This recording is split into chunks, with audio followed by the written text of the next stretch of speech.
Imagine dying because your job literally worked you to death, only to open your eyes and discover that you are now a prince in a completely different world.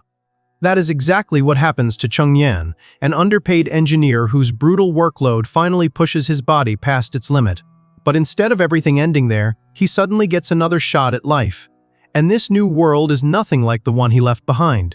Here, civilization is still primitive, while mysterious women known as witches possess genuine supernatural powers.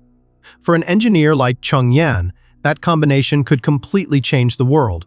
If he can combine his modern engineering knowledge with the impossible abilities of witches, this backward society might advance faster than anyone could imagine. His new life, however, begins in the most confusing way possible. Someone keeps calling for him to wake up.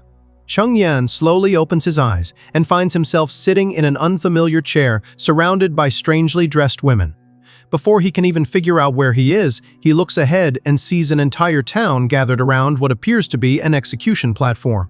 Yeah, the guy goes from engineering stress straight into a medieval execution, not exactly the relaxing second life he probably deserved. Before he can process any of this, a bald man beside him addresses him as a prince. The man reminds him that the execution is ready to begin and everyone is waiting for him to announce his ruling. Chung Yan has absolutely no idea what this guy is talking about. But the moment he concentrates, memories belonging to this body's previous owner suddenly flood into his mind. He discovers that his new identity is Roland Wimbledon, the fourth prince of the Kingdom of Greycastle. Roland's father has created an unusual competition between his children. Each sibling has been sent to govern a different territory, and after 5 years, whichever one proves to be the most capable ruler will earn the right to inherit the throne. Unfortunately, Roland seems to have gotten the short end of basically everything. The first prince possesses exceptional military ability. The second prince is talented with finances. The third princess already commands a powerful following, while the fifth princess is incredibly intelligent. And then there is Roland. The fourth prince has no impressive accomplishments, no exceptional reputation, and apparently no talent worth mentioning. Compared to his siblings, the previous Roland was basically dead weight. As if that wasn't bad enough, he has been assigned to govern a miserable border town. The place is practically falling apart. Its streets are filthy, development is almost non-existent, and Roland is somehow expected to deal with the locals, rebuild this neglected territory, and compete against siblings who already have massive advantages over him. While Chung Yan is still processing just how terrible his new situation is, the old man beside him once again urges him to hurry up and announce his decision. That is when Roland finally remembers why this enormous crowd has gathered in front of him. There is a witch waiting to be executed. The townspeople are already growing restless, eagerly waiting for their prince to condemn the alleged witch to death. The townspeople believe the captured witch is nothing more than a spawn of the devil, someone completely deserving of death. Roland is stunned by the absolute nonsense coming from the crowd. More than anything, their primitive and uncivilized behavior genuinely pisses him off. He came from a modern society, so watching an entire town casually demand someone's execution simply because she is a witch is something he cannot accept. Frustrated, Roland snatches the execution paper from the old man's hands and throws it aside. Then, with an annoyed expression, he orders them to release the witch immediately. The entire crowd goes silent. Clearly, nobody is happy with the prince's sudden decision. Seeing their reactions, Roland lets out a tired sigh. He says he is exhausted and decides that the trial can simply be moved to another day. But the people around him are not ready to let this go so easily. The old man immediately tries to change his mind, while Roland's chief knight, Carter Lannis, steps forward and urges the prince to reconsider. According to Carter, they need to execute the witch immediately. Otherwise, other witches might appear and attempt to rescue her. Roland almost laughs. Standing in front of him is this massive knight built like a damn bull, yet somehow the guy looks genuinely terrified at the thought of witches showing up. Roland casually starts walking away and points out that if more witches really do come to rescue her, then that would actually make things easier. They could simply deal with all of them at once. Carter has absolutely no idea how to respond to that. Soon afterward, Roland returns to his residence at Border Town's castle. The frustrated chief knight is left standing outside while Roland shuts the door directly in his face. Once Roland is finally alone, he lets out a long sigh. Then the reality of everything suddenly hits him. He completely freaks out. Back in his previous life, he had never dealt with this many people or carried this kind of responsibility. Now he has suddenly become a prince expected to govern an entire territory, make life or death decisions, and somehow compete for a throne.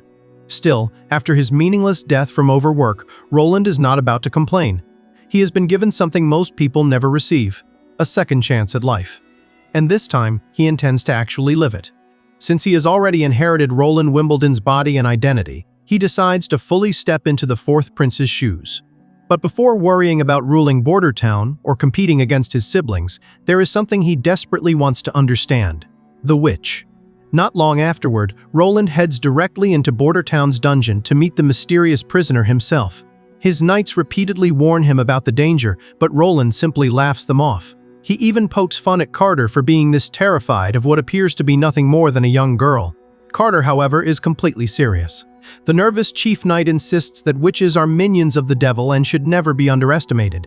Roland remains completely unfazed. Ignoring every warning, he continues deeper into the dungeon until he finally comes face to face with the supposed witch. The witch slowly stands and steps toward Roland. The moment he gets a proper look at her, Roland cannot help but blush slightly. For someone everyone outside has been calling a terrifying servant of the devil, she is actually an incredibly beautiful young woman. But before Roland can say anything, his overly cautious chief knight immediately jumps in and tells the prince to stay away from her. Roland casually puts a reassuring hand on Carter's shoulder and steps forward anyway. He simply wants to know who this girl is, so he asks for her name. And once again, Carter interrupts. At this point, Roland has had enough of the knight's constant warnings. He gives the armored man a light bonk on the head and tells him to stay back while he talks to the prisoner. With Carter finally quiet, Roland turns his attention back to the girl and calmly asks whether she is willing to tell him her name and explain what happened. The witch finally begins telling her story. Her father had been working inside the mines when a sudden cave-in trapped him underground. During the chaos, one greedy miner saw an opportunity and tried to steal her father's belongings. She immediately gathered their neighbors and asked them to help rescue her father.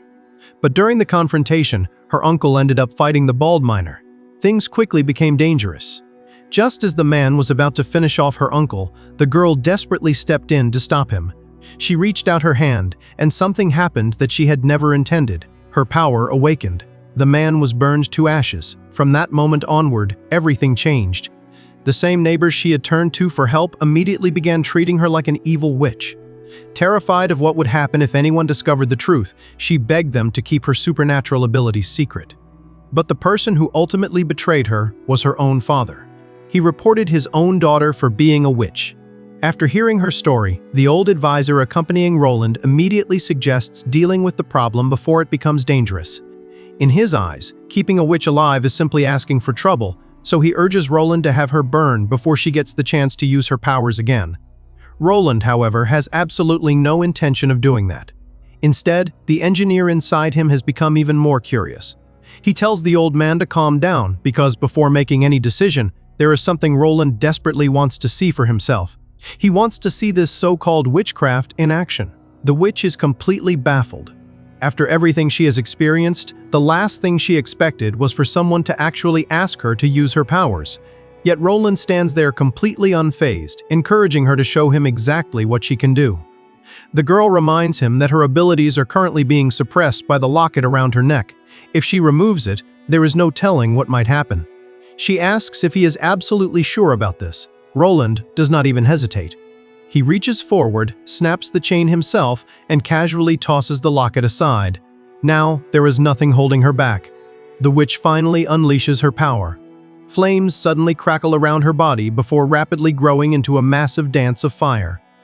The dark prison cell is instantly flooded with blazing light, leaving Roland staring at the sight with wide eyes. This is real.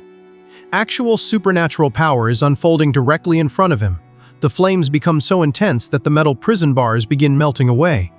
The witch casually walks straight out of the cell while Carter immediately bolts in the opposite direction. Roland, meanwhile, cannot look away. He is completely blown away. And now, he finally understands why his advisor claimed ordinary fire could never harm a witch like her. This girl does not simply control flames. Her body itself seems almost like fire. But while everyone else sees something terrifying, Roland's mind immediately goes in a completely different direction. Because underneath his new identity as a prince, He is still an engineer, and the engineer inside him has just realized how insanely useful this power could be. This world is technologically primitive, yet standing right in front of him is a woman capable of producing incredible heat through supernatural means. Roland immediately starts thinking about what could happen if that power were actually put to practical use. There is no way he is wasting something this valuable. Once the flames finally disappear, the witch believes her fate has already been decided. She has shown Roland exactly what he wanted to see, so she calmly asks him to end her life. But Roland does the exact opposite. He takes off his coat and drapes it over her burned clothes.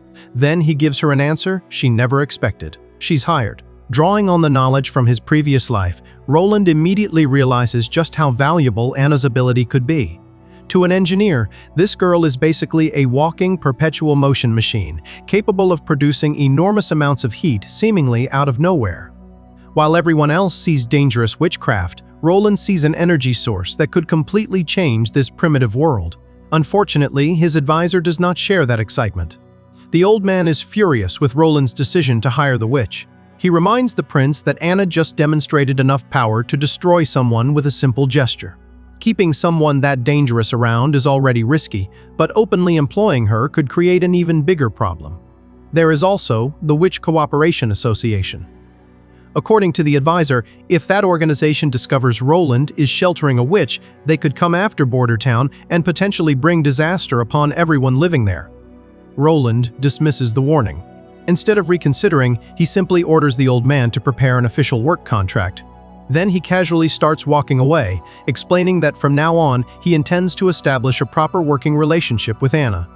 Since she will be working for him, she also needs somewhere comfortable to live, so Roland orders his advisor to arrange accommodation for her as well.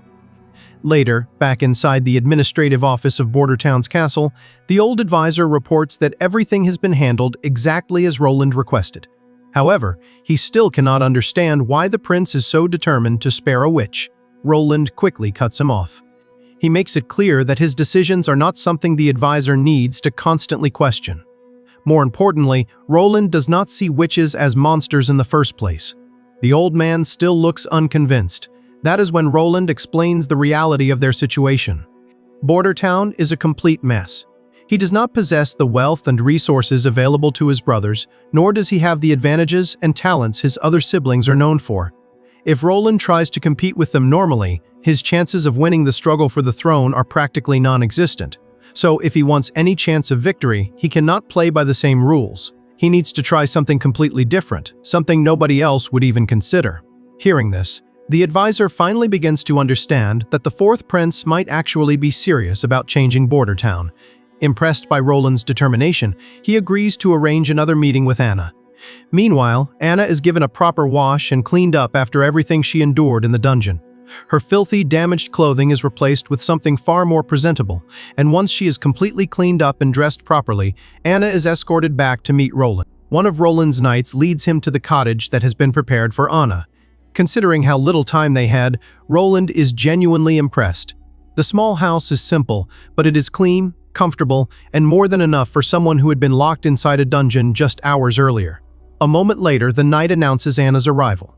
Roland turns around and nearly does a double-take. Instead of the ragged prisoner he met earlier, Anna is now dressed in a neat maid's outfit. After getting cleaned up, she looks even more beautiful than before, and Roland is honestly surprised by how well everything turned out. Smiling, he asks whether she feels comfortable in her new clothes. But Anna does not share his cheerful mood. Instead, she quietly asks why he would go so far to protect someone like her. In her eyes, she is nothing more than a murderer. A witch feared by everyone, stained by evil, and hated wherever she goes. Roland immediately rejects that way of thinking. He tells her he does not believe any of the stories about evil witches or servants of the devil. To him, those are nothing but ignorant superstitions born from fear. People fear witches because they do not understand them. And because they do not understand them, they choose to label them as monsters. Roland steps forward and extends his hand. He tells Anna that he accepts her exactly as she is. More importantly, he promises to help her learn how to properly control her abilities so she can use her powers to improve people's lives instead of being feared by them. For the first time in a long while, Anna has someone willing to stand beside her. After entering the empty cottage, she immediately begins practicing with her fire magic. Flames burst from her body, but they scatter wildly in every direction instead of staying under control. Watching the chaotic display, Roland quickly realizes that helping Anna master her abilities is going to be much harder than he originally expected. Then another problem appears. Every time Anna unleashes her fire, her clothes are completely burned away. Within seconds, she is left standing there completely naked. The atmosphere instantly becomes painfully awkward for both of them. Thankfully, Roland had already anticipated something like this. He had prepared several extra sets of clothes in advance, making the embarrassing situation slightly easier to deal with. Before either of them can continue discussing her training, the old advisor suddenly bursts into the cottage, struggling to catch his breath. He delivers alarming news. The patrols have discovered signs of demonic activity near Border Town. Even worse, the demons have appeared months earlier than anyone expected this year. Roland is left completely confused. Having only recently inherited the Fourth Prince's memories, he has absolutely no idea what this yearly demon threat is or why everyone else suddenly looks so terrified. Seeing everyone around him panic only makes Roland even more curious. The old advisor finally explains what has everyone so frightened. Every winter after the first snowfall, something known as the Months of Demons begins. Once the sun sets, the so-called Gates of Hell are said to open somewhere within the Dragonspine Mountains. Border Town has no chance of defending itself against what follows.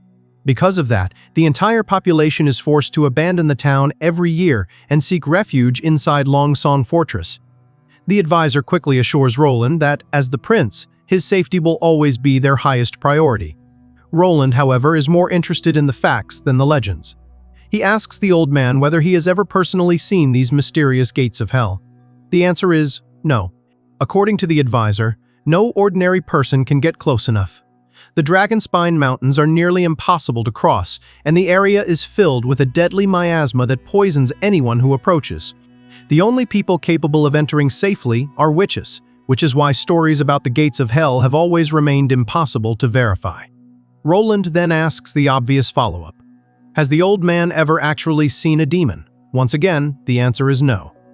This is the advisor's first time serving in the central region of Grey Castle, and very few people have ever encountered a genuine demon themselves. That explanation immediately makes sense to Roland.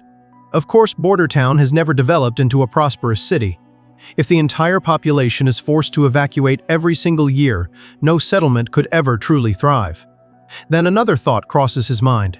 If Longsong Fortress is capable of surviving the months of demons, then the creatures cannot be invincible. That means they can be defeated. Rather than running away, Roland starts thinking about fighting them himself. The suggestion horrifies the old advisor. He quickly explains that Longsong Fortress is protected by enormous defensive walls and the elite army commanded by Duke Ryan. Border Town's purpose is simply to serve as an early warning outpost on the northern slope of the mountains, giving the fortress time to prepare for incoming threats. Roland remains completely unconvinced. Instead of discussing evacuation plans, he orders the advisor to gather every local soldier who has experience fighting demons. Later that day, Roland and Anna sit beneath a gazebo, enjoying a light snack together. While they eat, Roland asks her to tell him everything she knows about the months of demons. Anna's expression immediately darkens. Unlike nobles and royalty, ordinary people suffer through this nightmare every single year. Her father worked as a miner, just like many of Border Town's residents. Every autumn, the town sends its entire year's ore production to Longsong Fortress in exchange for enough food and a small amount of gold to survive the coming winter. Once the months of demons begin, everyone abandons Border Town and takes shelter inside the fortress. But one particular year became a living nightmare. The months of demons lasted for 4 straight months. The officials at Longsong Fortress claimed the ore delivered that autumn was only enough to purchase 3 months of food. The remaining month's supplies would have to wait until new ore could be mined. But winter refused to end. The people remained trapped inside the fortress with dwindling food supplies, and whatever rations remained were divided equally among everyone. Before long, the strongest began bullying the weakest just to survive. Listening to Anna's story, Roland becomes visibly angry. He calmly promises her that no one will have to endure those terrible months of demons ever again. After leaving the gazebo, Roland asks to meet with his advisor to review everything they know about the coming threat. The scene shifts to Border Town's administrative office. Barav has already gathered 3 experienced locals. 2 of them are veteran soldiers responsible for border towns patrols and for lighting the warning beacon every year. The third is a hunter named Smark, a man who claims he has personally fought demons and even managed to kill one. The first soldier is so nervous in front of the prince that he can barely get a sentence out, stumbling over his own words until they become almost impossible to understand. Seeing this is getting nowhere, Roland asks the second soldier to explain instead. The veteran says that the demons were once ordinary animals living in the forests. After being corrupted by the mysterious miasma, they transformed into savage beasts, far stronger than normal creatures. Despite their terrifying appearance, they can still be killed. Once the months of demons finally end, Longsong Fortress always dispatches cavalry units to eliminate any monsters still wandering through the surrounding region. Just then, the hunter Smark prepares to share what he knows from first-hand experience. The hunter confidently steps forward, acting as though the terrifying monsters everyone fears are nothing more than oversized pests. According to him, killing them is as easy as slicing cucumbers.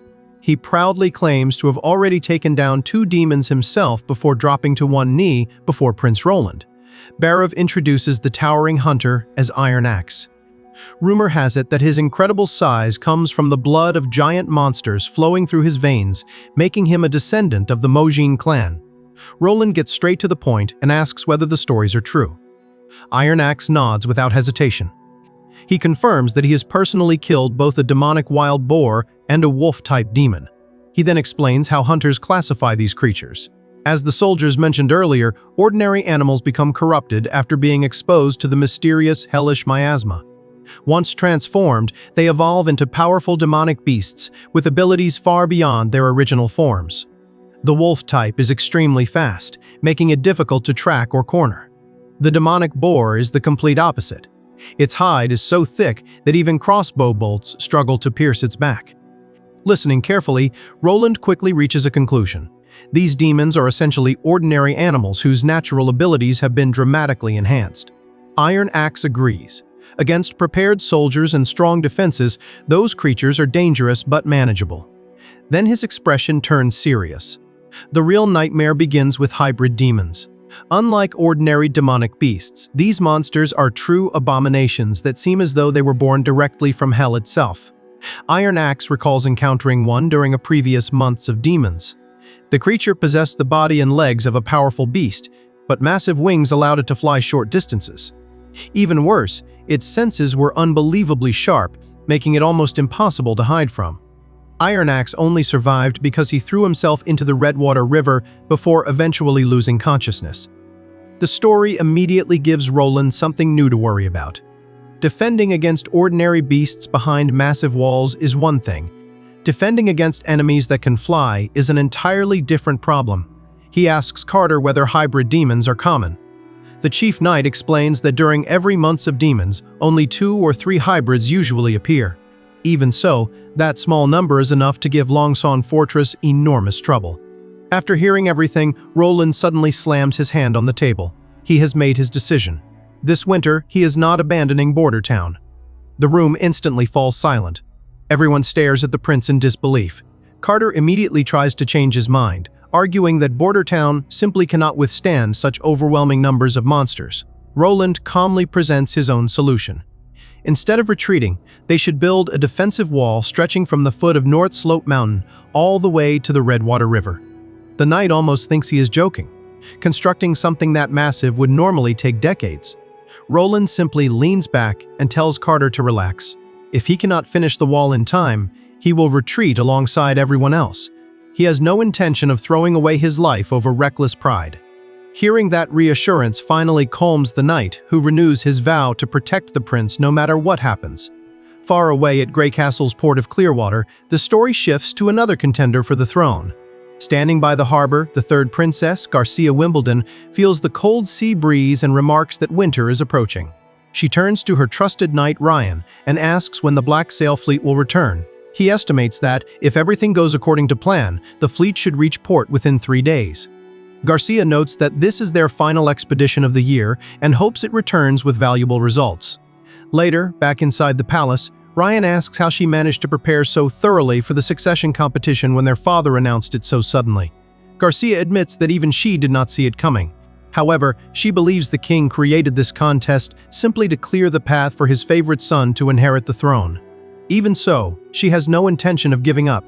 Managing a territory well alone will not guarantee victory. She tells Ryan to think more carefully about the true purpose of the Black Sail Fleet. After reflecting on it, he finally understands. The fleet is not merely a source of wealth. It allows Garcia to gather experienced sailors, skilled warriors, influential supporters, and valuable allies. Every voyage strengthens her political influence and increases her chances of claiming the throne. Garcia Wimbledon is not relying on brute strength. She is building power through careful planning and strategy. Then the conversation takes a darker turn. Garcia asks about the operation to eliminate the fourth prince. Ryan reports that no news has arrived from Border Town. The spies they sent have disappeared, and their poison plan appears to have failed. Garcia assumes Roland must have discovered the assassins and disposed of them before they could report back. What neither of them realizes is that the poison actually worked perfectly. The original Roland Wimbledon truly died from it. They simply have no way of knowing that Chung Yan's soul has already taken over the prince's body. Believing Roland is still alive, Garcia decides there is another opportunity. Once the fourth prince evacuates to Longsong Fortress during the months of demons, she plans to eliminate him there instead. Before ending the discussion, she also vents her frustration toward the poison supplier.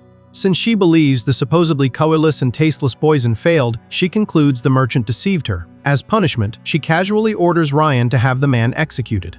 Ironically, the poison worked exactly as promised. Garcia is preparing to execute the only person who actually did his job. The story shifts away from Border Town and follows Anna's former teacher. The old scholar remembers a peaceful day when Anna sat surrounded by lush greenery, quietly reading a book. Smiling, he asks what she is studying today. Is it poetry, or perhaps another book about the church's history? Anna warmly greets her teacher, but before the memory can continue, everything suddenly changes. The peaceful scene is replaced by a horrifying vision. A furious crowd surrounds Anna, screaming that she is a witch and the reincarnation of the devil. Helpless, she hangs before them as they celebrate her execution. The teacher jolts awake in his office. Breathing heavily, he realizes it was only a nightmare, yet the image of Anna hanging there refuses to leave his mind. He cannot accept it. If someone as kind and pure-hearted as Anna can be branded as evil, then in his eyes, the truly wicked people are the corrupt officials governing Grey Castle. His thoughts drift back to a terrible tragedy. Those greedy administrators had deliberately replaced high-quality construction stone with cheaper materials simply to save a few hundred gold coins. Because of their corruption, an entire theater collapsed, taking countless innocent lives with it. To him, those officials are the ones who deserve the gallows. Instead, they escaped punishment completely. The blame was pushed onto innocent stonemasons, while the real criminals continued living comfortably in power. The more he thinks about it, the angrier he becomes. This kingdom is plagued by crushing taxes, widespread inequality, and a legal system that protects the powerful while sacrificing ordinary people. Even an innocent girl like Anna was branded a demon and sentenced to die simply because of powers she never asked to possess. Unable to contain his frustration, he prays for divine justice against those who truly deserve punishment. Just then, someone knocks on his door. When he opens it, one of his young students, Nana, is standing outside. The little girl looks terrified. In a trembling voice, she asks whether she will end up like Anna one day. The teacher gently pats her on the head and reassures her. No matter what happens, he promises that he will protect her. Later, as he walks through town, his mind remains filled with guilt. For too long, he stood by while innocent people suffered at the hands of those in power. This time, he refuses to remain silent. He swears that he will never allow another girl to meet the same fate as Anna. His thoughts are interrupted when he notices a crowd gathering around the town's public notice board. Curious, he walks over to see what everyone is reading. The notice has been issued by the fourth prince himself. Roland is recruiting workers for major construction projects in Border Town. The announcement calls for stonemasons, gravel workers, laborers, and anyone willing to help with the upcoming work. It clearly explains the available positions and everything applicants need to know. The teacher's eyes widen when he sees the official seal bearing Roland Wimbledon's name. He has already heard strange rumors about the fourth prince. Unlike the other nobles, Roland is said to have unusual ideas and behaves nothing like the rest of the royal family. There are even whispers that the prince does not think very highly of the church. For the first time in a long while, the teacher feels a spark of hope. Still, he knows helping Anna could easily brand him as a sympathizer of witches, a crime that could send him to the gallows as well. But if the rumors are true, if Prince Roland truly opposes the church's rigid beliefs and refuses to blindly follow its harsh laws, then he may be the only person capable of protecting girls like Anna from suffering the same cruel fate. Back in Border Town, Roland begins discussing the massive defensive wall he intends to build before the months of demons arrive. Carter immediately starts questioning the prince about the design. Roland explains that the wall will stand roughly 15 feet tall and 6 feet wide at the top, leaving enough room for 4 people to stand side by side while defending it. The chief knight quickly begins doing the calculations. To support a structure that large, they would first need to dig a foundation trench, at least as deep as a man's height. Since the wall would be 15 feet tall with a 6-foot wide top, its base would have to be nearly twice as wide to prevent it from collapsing. Even if all 350 craftsmen in Border Town worked together without stopping, Carter estimates they would barely finish before next year's months of demons. Roland asks what part of the project is slowing everything down.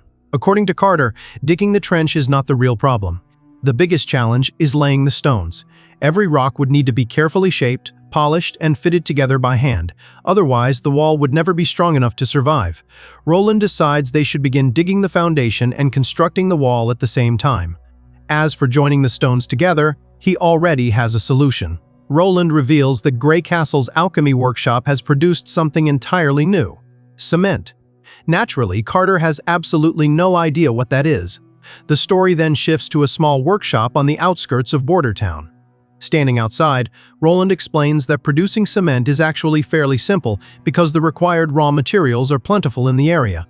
The real challenge is achieving the proper calcination temperature. Unfortunately, he cannot remember the exact temperature needed from his previous life, and this world has no reliable way to measure heat with precision. Just then, the workshop door opens. Anna steps outside. Before entering, Roland tells Carter to wait outside. It is obvious that Anna's fire magic is the key to the entire process, providing the intense and consistent heat needed to produce the cement. As usual, using her powers has completely burned away her clothes. Without making a fuss, Roland quietly hands her his coat once again. Anna gratefully wraps herself in it before happily reporting that she has completed everything he asked her to do. Inside the workshop lies a fresh pile of cement. Roland immediately inspects the finished product. The experiment appears to have worked, but before producing it on a large scale, he wants to test its strength. Curious, Anna asks what this strange material will actually be used for. Roland explains that cement can revolutionize construction.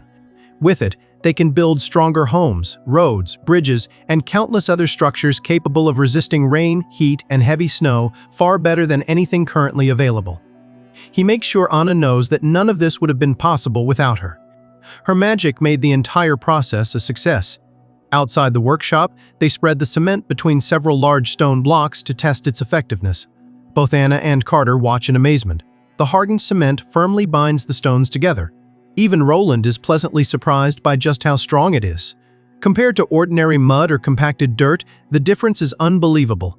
Wanting to test it himself, Carter grabs the stones and pulls with all his strength. Nothing happens.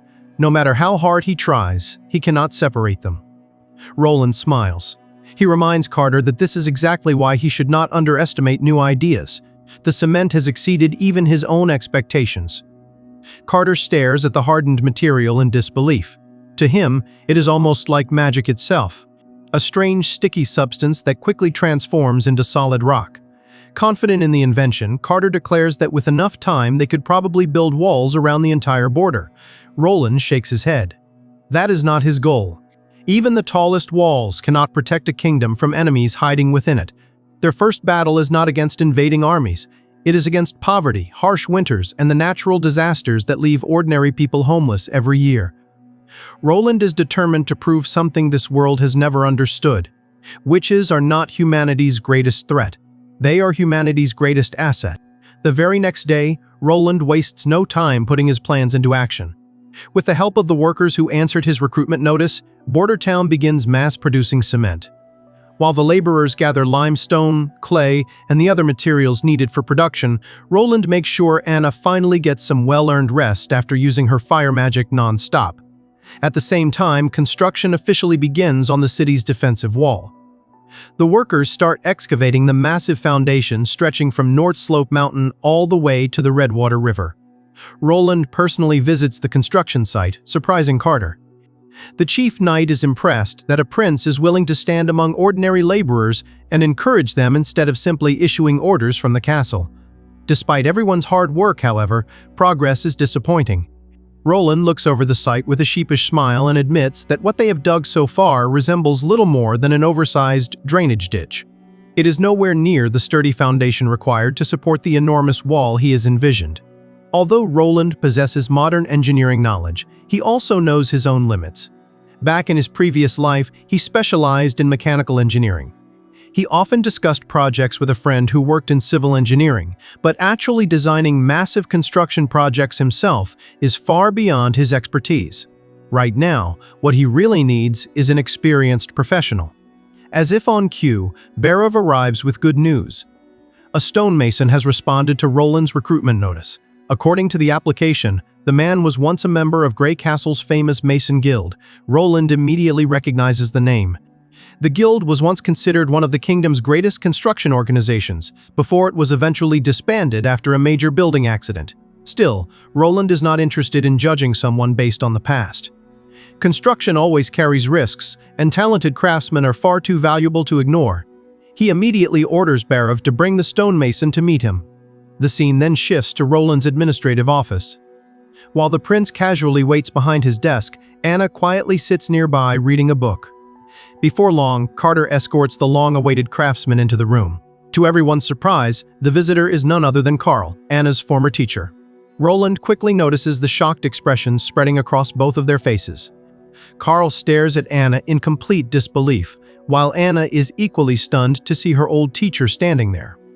Not knowing whether this unexpected reunion could become dangerous, Roland immediately orders Carter to guard the door. The chief knight steps into position without hesitation, ready to prevent the visitor from leaving if necessary. Roland finds the coincidence almost impossible to believe. How could the skilled stonemason he desperately needed also happen to be Anna's former teacher? Before anyone can react further, Carl suddenly drops to his knees. With tears of regret, he begs Anna to forgive him for failing to protect her when she needed him most. At that moment, Roland realizes the man is not a threat at all. Anna also immediately recognizes him and quietly confirms his identity.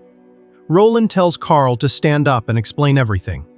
Collecting himself, Carl apologizes for causing such a scene before introducing himself properly. His name is Carl Van Bate, a former member of the Mason Guild who now works as a teacher in Bordertown. He also reveals that Anna was once one of his students. Carl then admits that he cannot understand why the prince chose to spare Anna's life. For a moment, he even wonders whether Roland intends to keep her as a personal lover. Even so, he bitterly remarks that such a fate would still be better than watching her lose her head on the execution platform. More than anything else, Carl is relieved to discover that Roland does not share the kingdom's belief that witches are incarnations of the devil. After hearing Carl's full explanation, Roland learns there is another girl just like Anna. Carl explains that one of his students has also awakened as a witch, and he asks the prince if she can be hidden safely inside the castle as well. Roland agrees without hesitation. If the girl truly is a witch, she will be protected here, and no harm will come to her. However, Roland also makes one thing clear. He cannot simply take the child away from her family, especially since they are not actively trying to harm her at the moment. Privately, Roland is thrilled. He cannot wait to meet another witch and discover what kind of extraordinary ability she possesses. On the outside, though, he keeps his usual calm expression. Roland then explains why he chose to save Anna in the first place. It was not simply out of kindness. He genuinely needs the help of witches. Unlike everyone else in the kingdom, Roland does not believe their powers are gifts from the devil. To him, they are unique talents that can greatly benefit society if used responsibly. Whether it is Anna, this new girl named Nana, or any other witch he encounters in the future, Roland refuses to judge them simply because they possess supernatural abilities. As long as they have committed no actual crimes, they deserve to be treated like everyone else. With that discussion settled, Roland turns back to the matter of the city wall. He asks Carl whether he has previous construction experience in Grey Castle. Carl eagerly confirms that he spent years working as a stonemason before becoming a teacher. Roland immediately places him in charge of the massive construction project stretching from North Slope Mountain to the Redwater River. If they can finish the wall before winter arrives, Border Town may finally have a chance to stand against the demonic invasion. Later, the story shifts to the palace gardens. A young girl nervously approaches Roland. She cautiously asks whether she is really standing before Prince Roland Wimbledon. Roland smiles and confirms that she is. The little girl immediately brightens and introduces herself as Nana Pine. The moment she spots Anna, all of her nervousness disappears. She happily runs over and begins chatting with her as though they have been sisters for years. Watching the two girls together, Roland cannot help but smile. They are both still so young, yet each possesses extraordinary abilities. He cannot help wondering what incredible futures might await them. After giving them a moment, Roland gently reminds Nana that Carl told him she had recently awakened as a witch. The little girl nervously asks whether he intends to execute her. Roland immediately shakes his head. He explains that only real criminals deserve punishment, like execution or beheading. Nana quietly insists that she must be possessed by a devil, because both the church and even her teacher once believed so. Anna gently pats the frightened girl on the head, silently comforting her. Roland then asks Nana when she first realized something had changed. She explains that about a week earlier she found a small bird with a broken leg. Wanting to help it, strange water-like droplets suddenly appeared around the injured animal. Moments later, the bird's leg was completely healed. The story immediately catches Roland's attention. He tells Carter to bring him a chicken so they can properly test Nana's ability. As the chief knight heads off to find one, Roland begins considering the possibilities. If Nana truly possesses healing magic, then her power could become just as valuable as Anna's. He smiles at the little girl and tells her something she has probably never heard before. If her ability allows her to heal injured creatures, then it proves she is a good person, not an evil one. Nana nods. She says Carl also taught them that ordinary people fear witches simply because they can do things that others cannot. She has never seen a devil in her life, nor does she have anything to do with one. Roland believes her without the slightest hesitation. He gently pats her on the head and explains that both the church and even well-meaning people like Carl have been misled by false stories. Confused, Nana asks why anyone would spread such lies. Roland gives her a simple answer. It is not always about good or evil. Sometimes, people spread lies because there is money and power to be gained from making others believe them. When Carter finally returns with a chicken, Nana immediately looks worried. She quietly asks Roland to be gentle with the poor bird. Roland agrees, but he still asks Carter to hold it firmly in place. Then, with a quick strike, the chicken is injured and collapses onto the ground, squawking in pain. Roland immediately turns to Nana. Now that they have a proper test subject, he asks her to heal it. The little girl nods and does her best. As soon as she places her hand on the injured bird, the familiar water-like droplets appear once again, surrounding the wound as her magic begins to work. Several hours pass while Roland carefully observes every detail. By the end of the experiment, he finally understands the limits of Nana's ability. Her magic is capable of repairing injuries, such as broken bones and damaged tissue. However, there is one thing it cannot do. It cannot bring the dead back to life. Satisfied with the results, Roland tells Carter to take the chicken to the kitchen instead of letting it go to waste. Nana immediately pouts, tears welling up in her eyes after seeing how roughly the prince treated the poor bird. Roland gently reassures her that the experiment was necessary. Not long afterward, a delicious meal is served. The moment Nana spots the roasted chicken on the table, her earlier complaints quickly disappear, and she happily joins everyone for the feast. After the meal, the little girl cheerfully waves goodbye before heading home. Roland smiles and waves back. Once Nana leaves, Anna quietly asks Roland something that has been bothering her. If he is protecting witches, then why is Nana not being allowed to stay in the castle like she is? Roland patiently explains that Nana still has a family waiting for her. Since they do not know about her powers yet, there is no reason to separate her from the people she loves. Anna understands his reasoning, but worries it is only a matter of time before Nana's abilities are discovered. When that day comes, she fears the little girl will be abandoned just as she was. Roland admits that possibility exists. Still, as long as Nana's secret remains hidden, she deserves to enjoy every moment she can with her parents. Roland then gently asks Anna whether she misses her own father. She quietly shakes her head. Even without saying much, Roland understands the loneliness she is carrying. To make sure she never feels isolated again, he promises that Nana will visit every day so the two girls can practice their magic together. He also makes another promise. One day, both of them will be able to live ordinary, peaceful lives without fear of persecution. And Roland fully intends to keep that promise. As time passes, life in Border Town settles into a routine. With Carl Van Bate taking charge of the city wall construction, Roland suddenly finds himself with far fewer responsibilities than before. Most afternoons are spent enjoying tea, while teaching Anna and Nana how to better understand and control their magical abilities. From time to time, he visits the construction site at the foot of North Slope Mountain. Each inspection leaves him pleasantly surprised. Under Carl's leadership, the wall is progressing even faster than he originally expected. Just as everything finally seems to be going smoothly, Barav arrives with some troubling news. Employing hundreds of craftsmen and laborers has become incredibly expensive. Every payment is coming directly from Roland's personal treasury. At this rate, the prince's funds will be completely exhausted before spring arrives. The realization hits Roland all at once. For the first time since arriving in this world, he starts to panic. He desperately needs a way to make money before his ambitious plans bankrupt him. While Roland struggles to figure out how to solve Border Town's growing financial crisis, Barav quietly watches him from the side. The old advisor cannot shake the feeling that something about the prince has completely changed.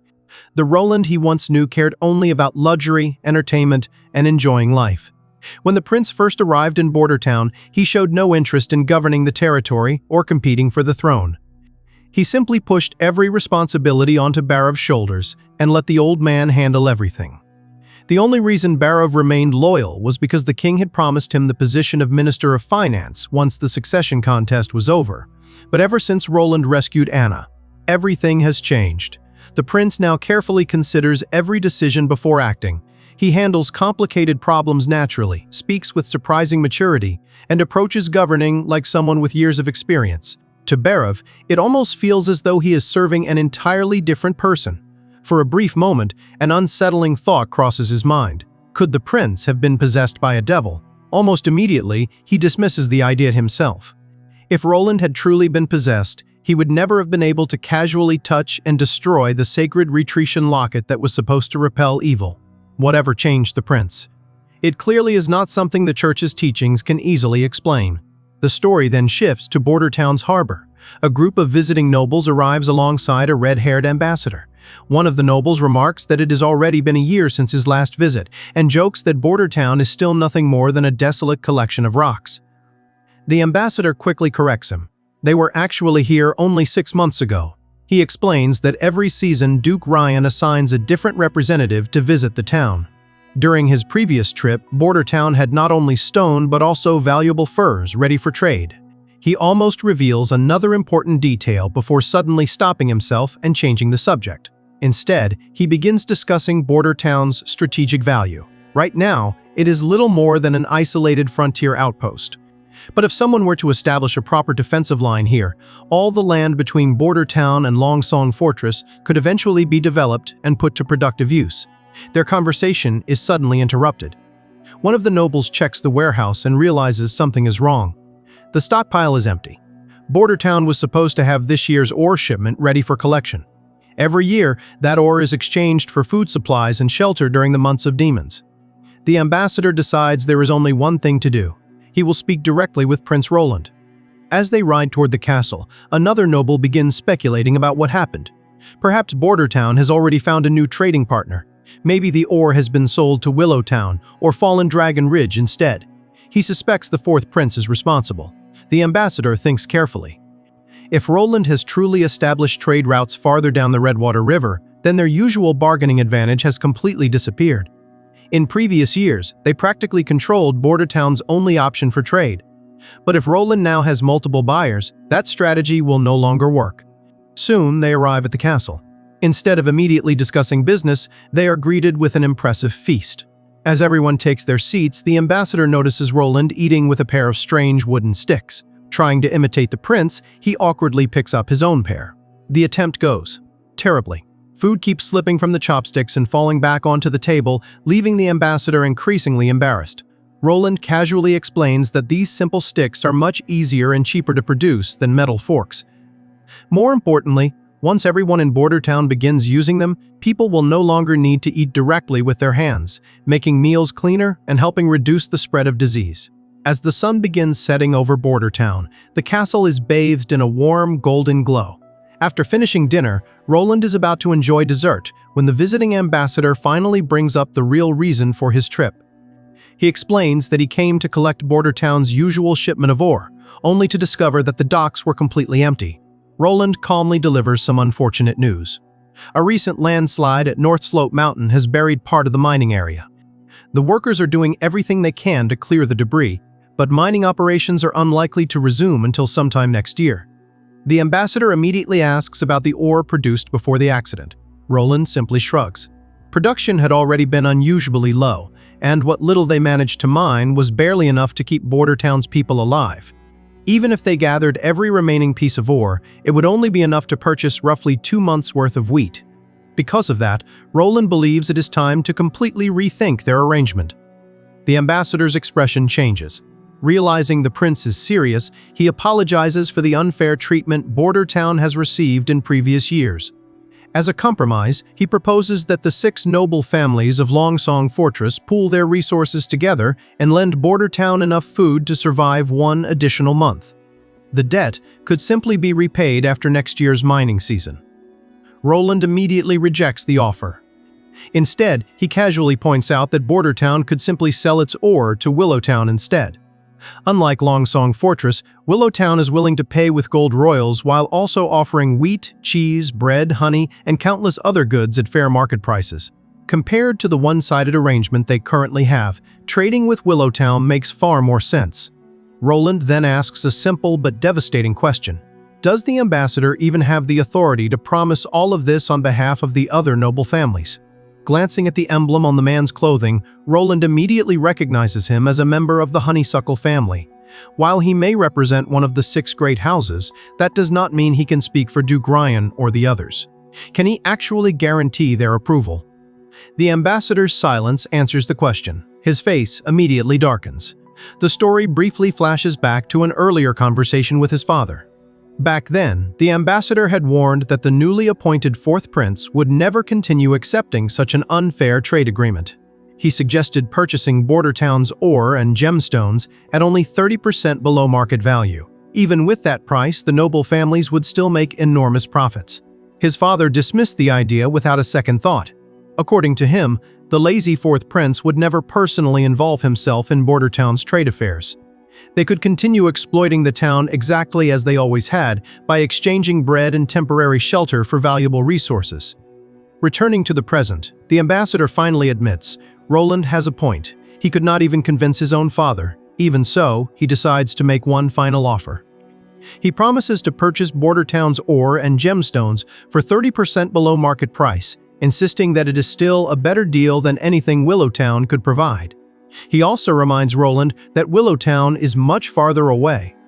When the months of demons begin, Border Town would have nowhere safe to evacuate, making Longsong Fortress the only realistic shelter. As he continues explaining, the ambassador almost mentions the dangerous roads leading toward Willow Town before suddenly cutting himself off. Roland notices immediately. Curious, he asks the ambassador to finish what he was about to say. The red-haired noble reluctantly admits that many dangers could easily appear along those roads.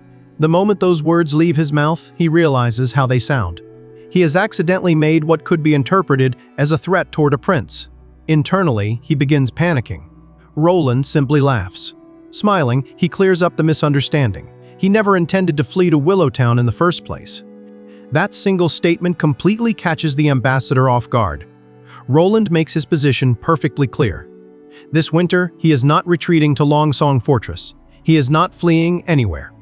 Border Town will stop being a temporary frontier outpost. It will become a permanent and thriving part of the Kingdom of Grey Castle.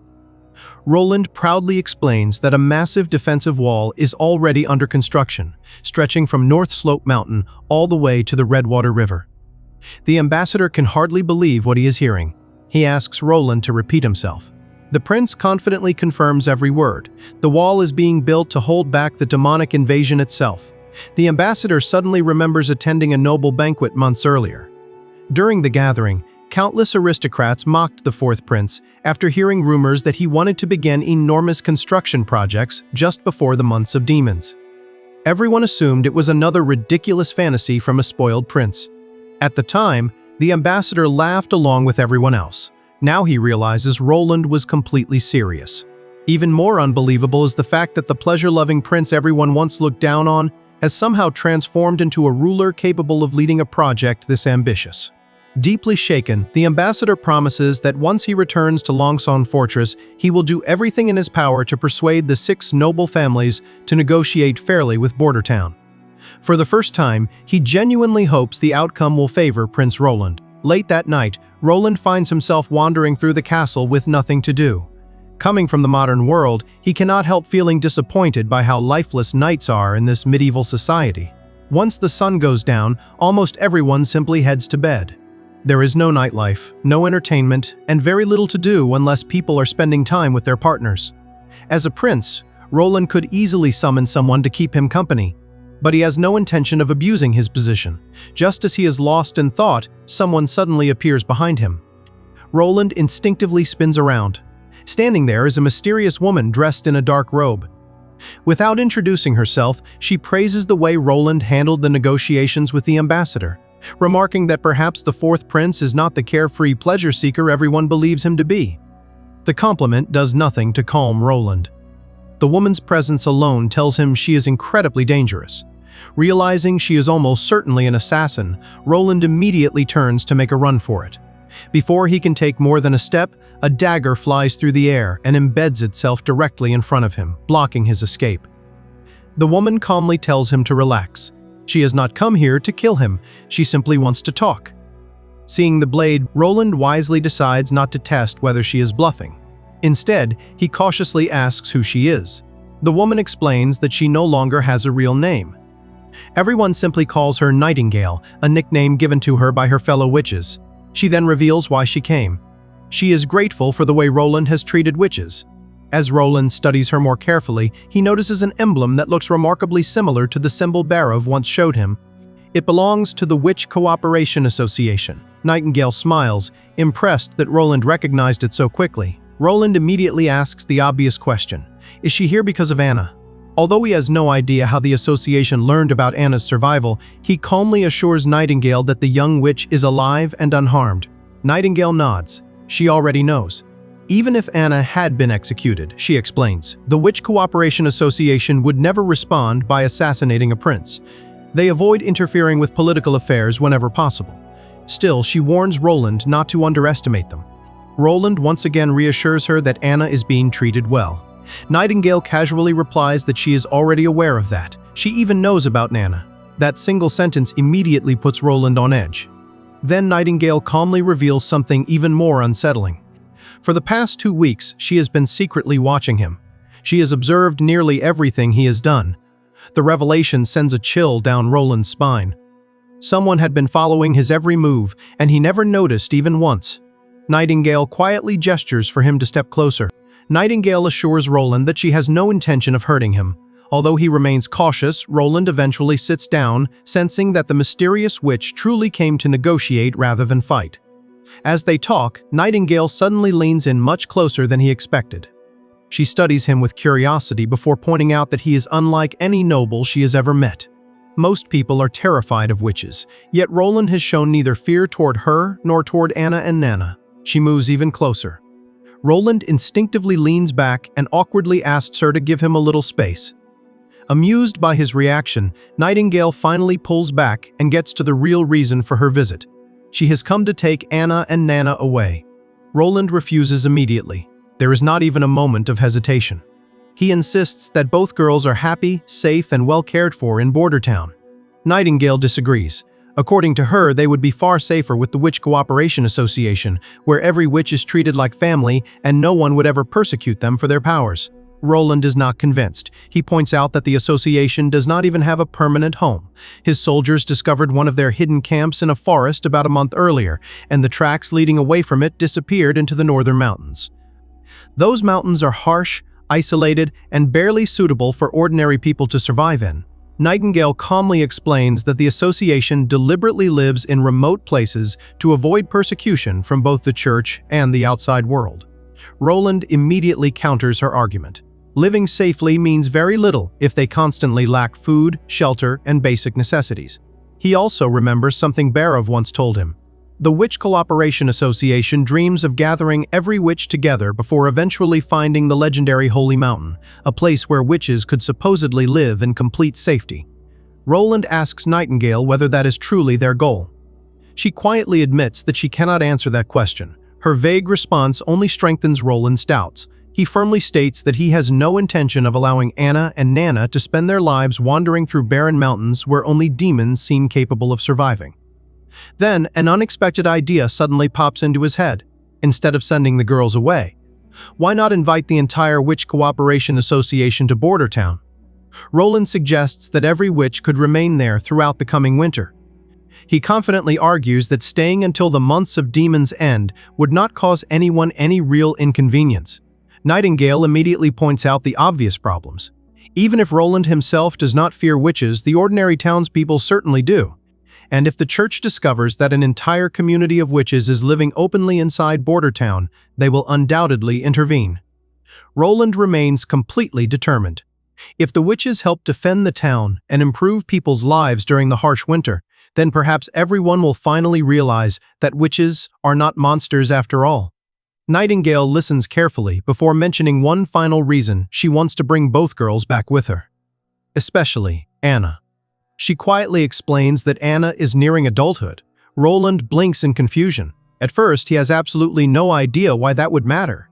Seeing his bewildered expression, Nightingale confirms that he heard her correctly, leaving Roland wondering what Anna's coming of age has to do with the Witch Cooperation Association. Nightingale finally explains why Anna's age is so important. Most witches awaken their powers around the time the months of demons begin, when the legendary gates of hell are said to open. However, awakening is only the beginning. Coming of age is the final stage in a witch's development.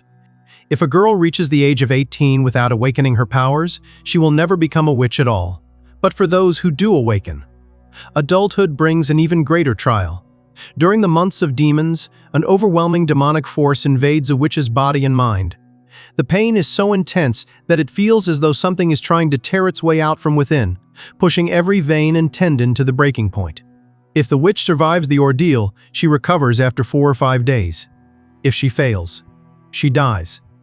According to Nightingale, this horrifying transformation is the real reason witches are feared across the kingdom. People witness young women suffering unimaginable agony before dying, while the church spreads the story that witches are possessed by demons. Over time, those two things merged into a single, terrifying belief. Roland then asks, what happens if a witch survives? Nightingale explains that after reaching adulthood, her powers stabilize and often become even stronger. Some witches even awaken entirely new abilities. Still, Roland cannot help questioning the truth behind everything she has told him. He asks whether there is any proof that the legendary Holy Mountain truly exists. Ancient records claim that witches who reach the Holy Mountain find lasting peace and are no longer threatened by the demonic force that attacks them during adulthood. Nightingale quietly admits that no one knows for certain. Everything about the Holy Mountain comes from ancient texts and old legends.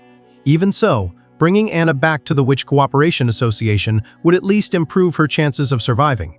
If witches could openly live together without persecution, far fewer of them would lose their lives.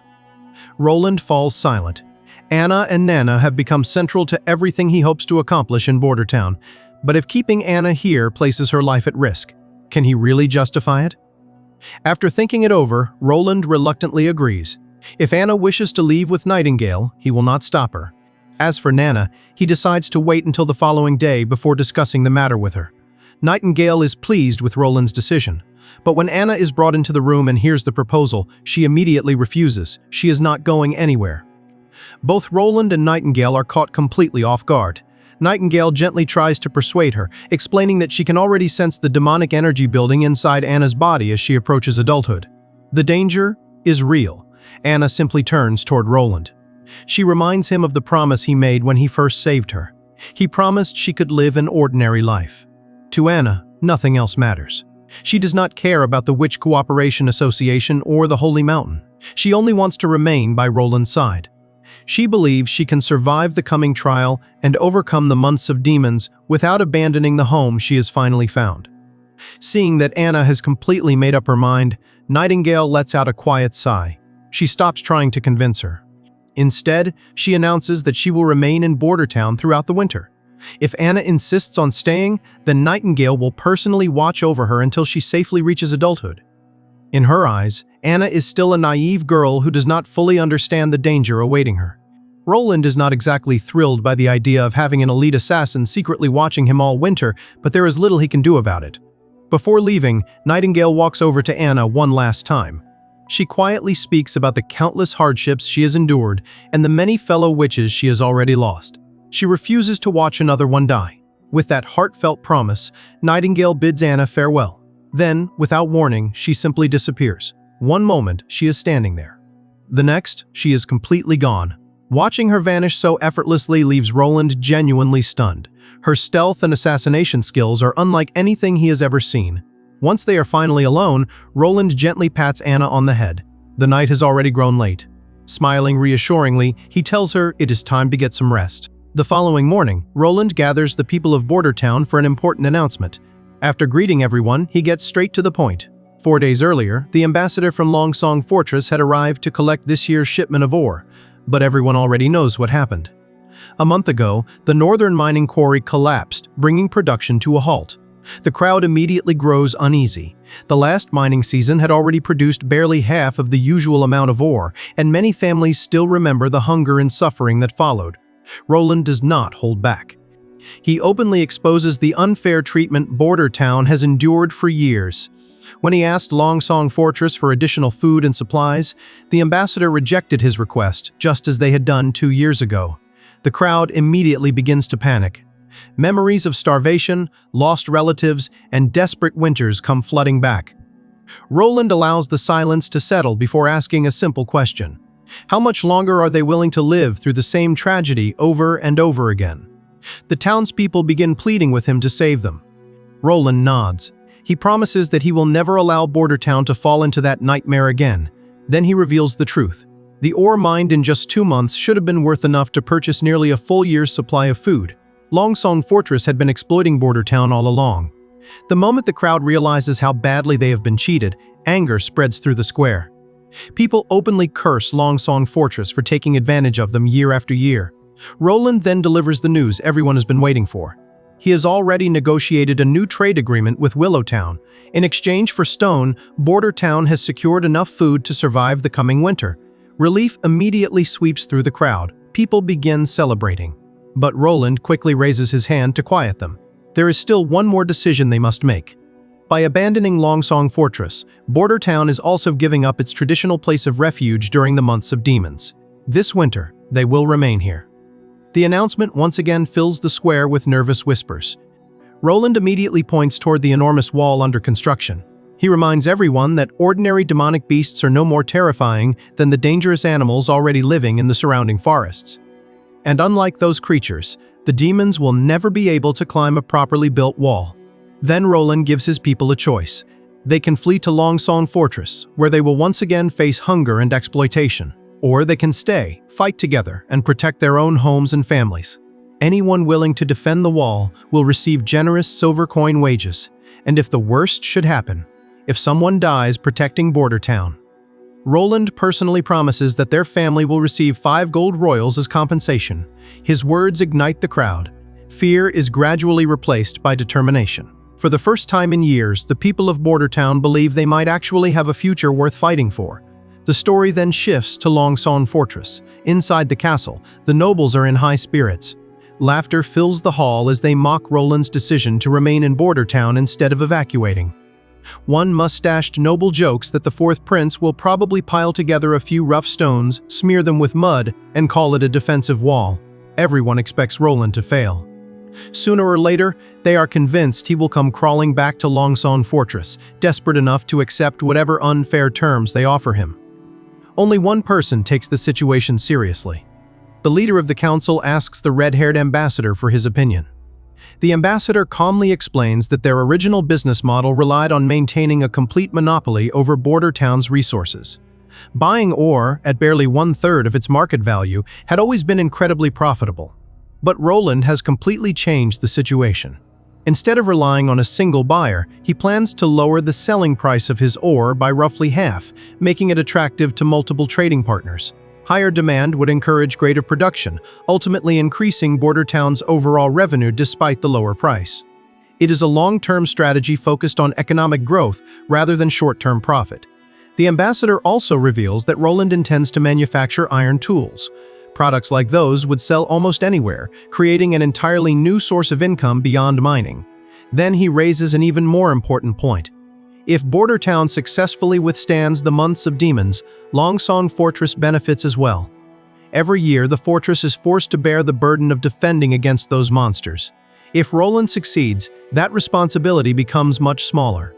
And once the 5-year competition for the throne ends, a prosperous border town could eventually become one of the kingdom's largest and most valuable territories. For those reasons, the ambassador recommends helping Roland complete the wall and defend the town. In the long run, everyone would profit. The elderly council leader acknowledges that the proposal makes perfect business sense. Then he dismisses it with a cold smile. That kind of thinking may suit a merchant. But he is not interested in sharing his influence or territory with anyone, whether Border Town rises or falls. What matters most to him is protecting his own power. The following day, Carter is left completely speechless the moment he sees the strange machine Roland has been building. As always, Roland immediately gives Anna full credit for helping him complete the most difficult part of the project by using her fire magic to weld the metal components together. Unable to hide his excitement, Roland proudly introduces his newest invention, a steam engine. To everyone else, it looks like a bizarre collection of pipes, gears, and metal plates. But to Roland, it represents something far greater. This is the first step toward bringing the Industrial Revolution to this primitive world. Once Anna lights the furnace beneath the machine, steam begins building inside the boiler. Moments later, the gears start turning, followed by the large flywheel spinning faster and faster. Carter watches the entire process in stunned silence. For the first time in his life, he witnesses the natural power Roland has been talking about. According to Roland, this machine can produce the strength of 10 fully trained knights combined. And unlike human labor, it never grows tired. Training a single knight requires around 15 years. Building this steam engine only took 3 days. The machine never needs food, never complains about bad weather, and cannot be frightened by arrows or swords. Watching it work, Carter begins wondering whether traditional knights will someday become obsolete. Meanwhile, Roland is practically grinning from ear to ear. In his mind, agriculture, manufacturing, and transportation have just advanced by centuries. Later that night, Roland returns to his bedroom. The moment he opens the door, he finds Nightingale waiting inside once again. This time, she is calmly studying the engineering blueprints he had carefully locked away. Roland immediately complains about her habit of spying on him and casually entering his private room without permission. Nightingale simply laughs. She remarks that the fourth prince was rumored to be a lazy noble with no real talent, yet the inventions she has seen are nothing short of extraordinary. She asks whether the blueprints belong to the strange machine he recently built. Roland sighs after realizing his secret designs have already been exposed. Still, he once again insists that none of it would have been possible without Anna's fire magic. He explains that the steam engine can power almost anything requiring enormous physical effort, from transporting heavy cargo to operating large industrial equipment. Nightingale seems genuinely impressed. She points out that the Witch Cooperation Association includes many witches with fire-based abilities. Those blueprints could be incredibly valuable to them. Without waiting for permission, she casually folds the drawings and slips them inside her robe. Roland instinctively protests. He quickly tells her that he never agreed to let her take them. Nightingale only smiles. She says she has already brought something valuable enough to serve as payment. She pulls a letter from inside her robe and tosses it onto the table. Roland immediately opens it. The letter is addressed to his servant, Thierry. Its contents are chilling. The message orders Thierry not to repeat his previous mistake and instructs him to eliminate Prince Roland during the upcoming months of demons.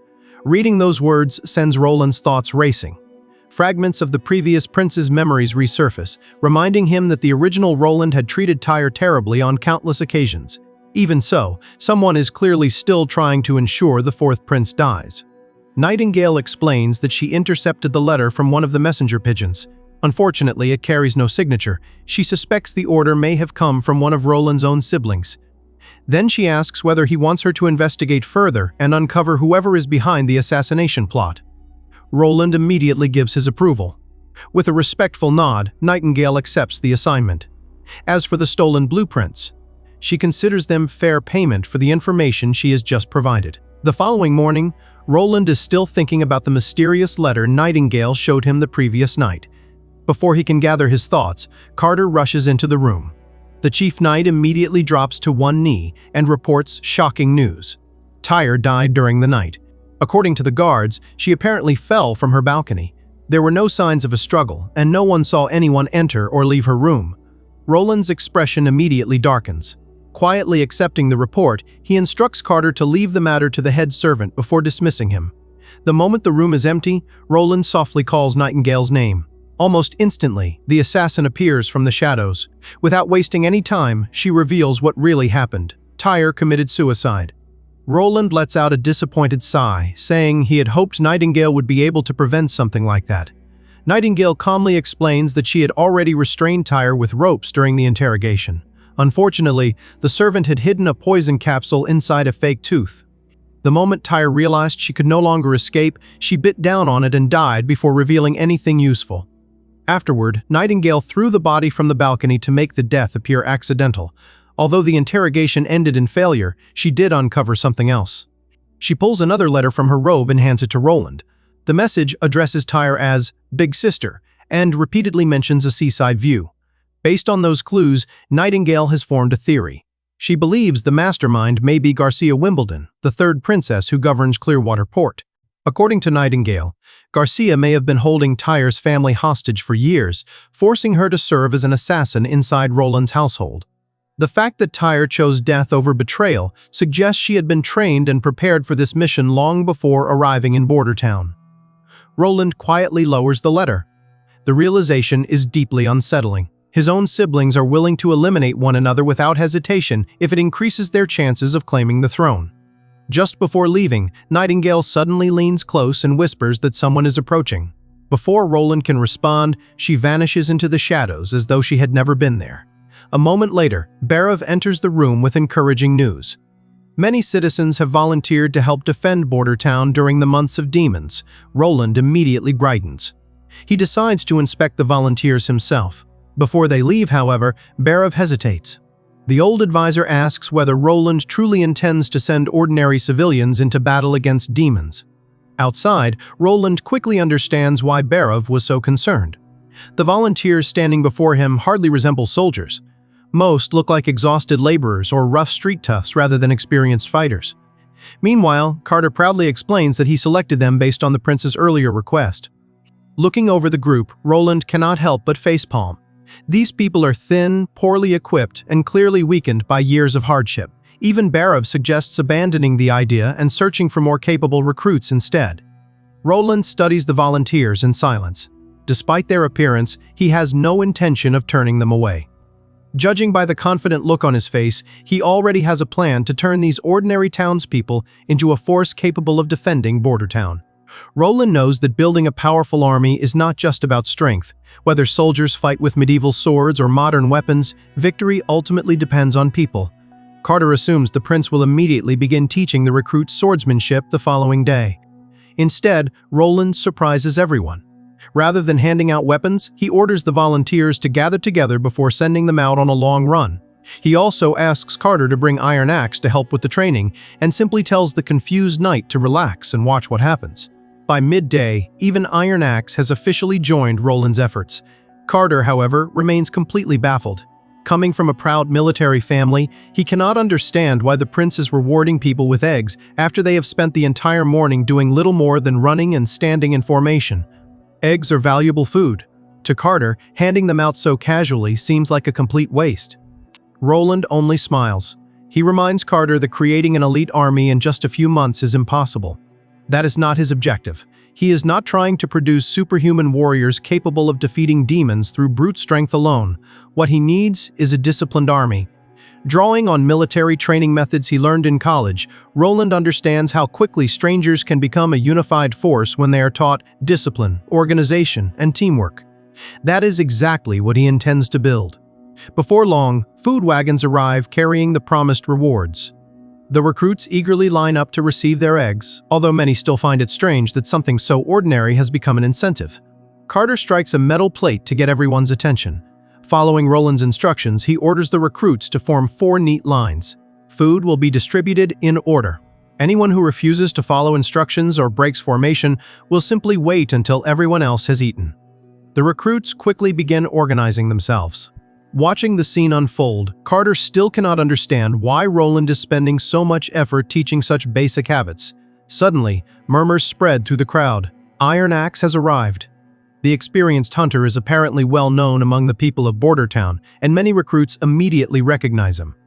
After lunch, Roland announces the next stage of training. Everyone will report to the town's guard barracks.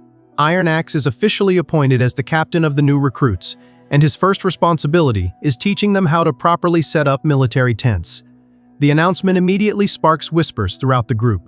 Some people question why a foreign hunter has been placed in charge instead of a local soldier. Roland immediately addresses the issue. He reminds everyone that Iron Axe is not originally from Border Town. Neither are Anna and the other witches he has protected. That changes nothing.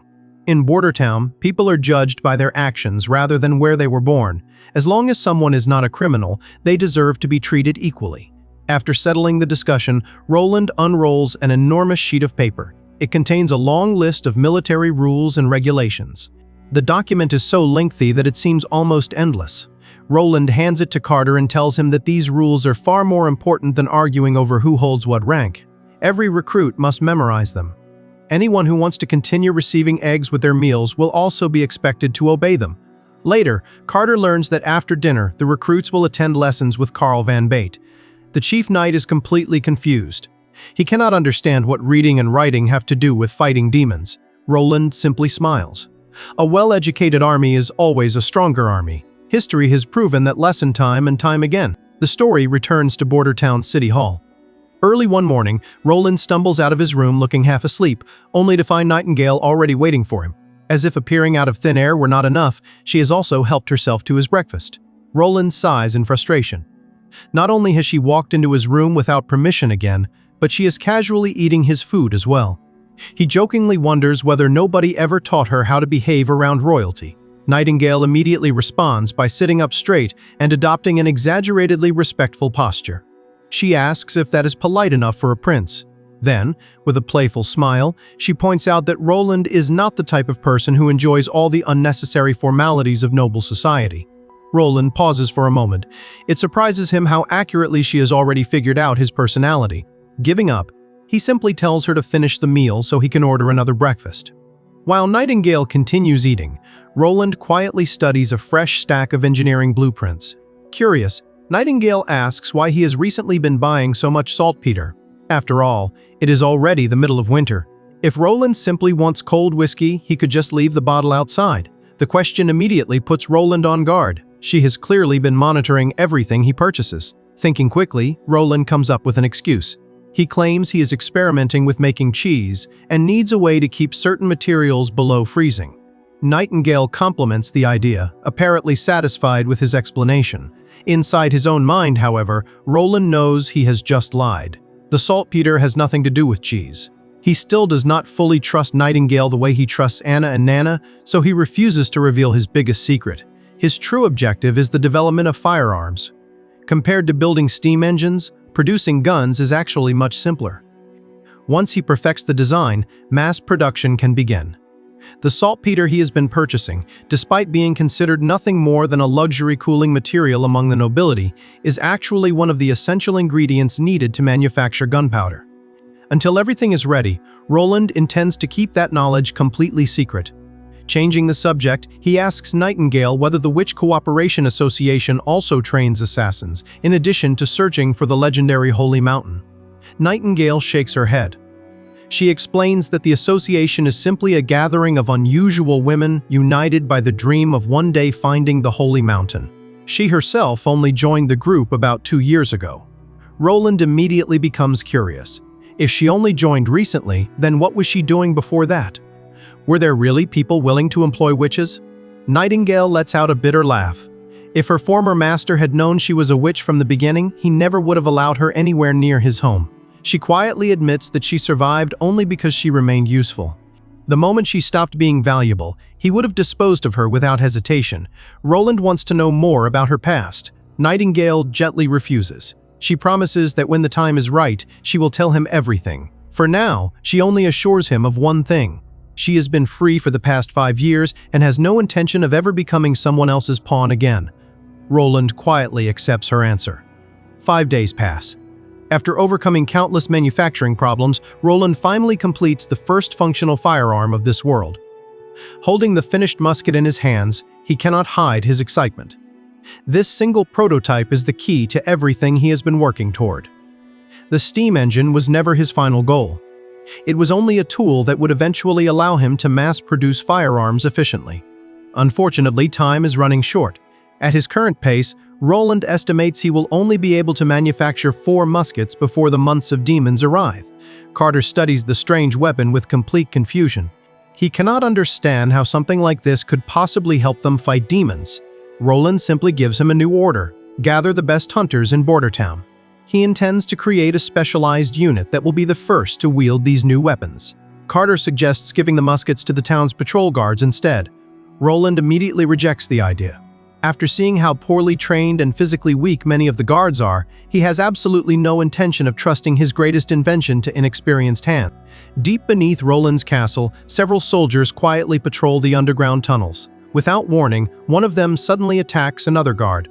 A scar-faced intruder steps forward and orders a patrol soldier with a thin mustache to surrender unless he wants to end up like his fallen companion, Grey Mutt.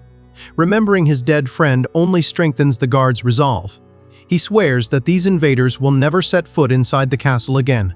With a burst of determination, he knocks the scar-faced man backward, sending his sword flying before driving his own blade into the attacker's left shoulder. This is for Grey Mutt. The scar-faced man laughs despite the wound. He is almost amused that an ordinary patrol guard managed to injure him. The young guard immediately snaps back. While these mercenaries wasted their lives gambling and drinking in taverns, he and his comrades trained every day to protect their hometown. He refuses to let Duke Ryan and his men destroy everything Bordertown has worked for.